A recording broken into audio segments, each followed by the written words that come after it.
Hello friends, इस video में ना हम स्पर्म के बारे में बात करेंगे। ये स्पर्म होता क्या है? स्पर्म एक्चुअली में ये होता है पुरुष के जननांग अंग जो उसके होते हैं वृषण। ये वृषण यानी कि टेस्टिस में ये इसका निर्माण होता है, ठीक है।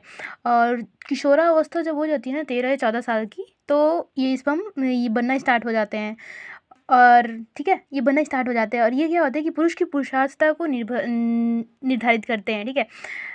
किसी भी पुरुष में अगर स्पर्म बन रहा है तो उसे कह सकते हैं हाँ भाई वो पुरुष है। ऐसे ही हिम्मत दिखाने से कुछ नहीं होता है। के लिए पुरुष की पुरुषार्थता को निर्भर करती है, उसके स्पर्म पर निर्भर करती है, ठीक है। ये स्पर्म के विषय में चर्चा करते हैं। देखो, ये स्पर्म जो होता है ये तुम्हें पता है कि टेस्टिस में इसका का निर्माण होता है, ठीक है। और ये जो स्पर्म होता है तो वीर्य होता है, एक पुरुष में वीर्य होता है। वो वीर्य में ना, एक वीर्य में कितने स्पर्म होने चाहिए, मतलब कि स्पर्म होने 15 बिलियन स्पर्म होने चाहिए, 15 बिलियन मिलियन स्पर्म होने चाहिए, ठीक है। और एक अगर ये जो ये क्या होता है कि ये जो है ना, ये कहाँ पे जाएगा, ये मादा के वो फेलोपियन नलिका जो होती है, ट्यूब जो होती है, तो उसमें निषेचन होता है, ठीक है। हमें पता है निषेचन उसमें होता है, ठीक है।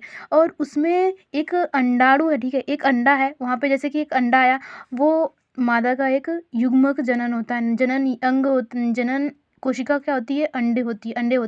अंडे में तो बहुत सारे ये होते हैं कि एक वीर्य गया है ना, ठीक है, बहुत सारे वीर्य जाते हैं। तो उस वीर्य में कितने स्पर्म कितने होने चाहिए, 1500 स्पर्म होने चाहिए, 1500 स्पर्म होने चाहिए, तब जाके वो फ्यूज करने में समर्थ होते हैं, ठीक है। अगर इससे कम है ना तो वो गर्भाशय नहीं होगा, धारण नहीं होगा, वो गर्भ धारण नहीं कर सकती वो मादा, ठीक है। और ये स्पर्म की अभी स्ट्रक्चर के बारे में बात करते हैं, ठीक है। ये स्पर्म का जो ये आगे का ये जो होता है ना, तो ये यहाँ पे क्या होता है, इसे एक्रोसोम कहते हैं।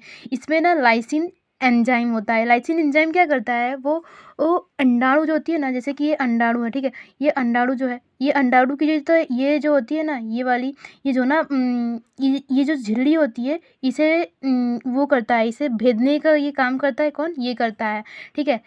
ये जोना पेलुसिडा कहते हैं। जोना पेलुसिडा सबसे बाहर वाली परत होती है, वही अंडे की सबसे बाहर वाली परत होती है, ठीक है।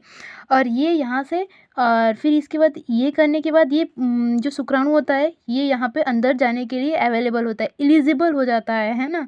फिर उसके बाद ये जो होता है, ये यहाँ पे इसके गुणसूत्र प्रेजेंट होते हैं, केंद्र के डीएनए वेने यहाँ पे प्रेजेंट होते हैं।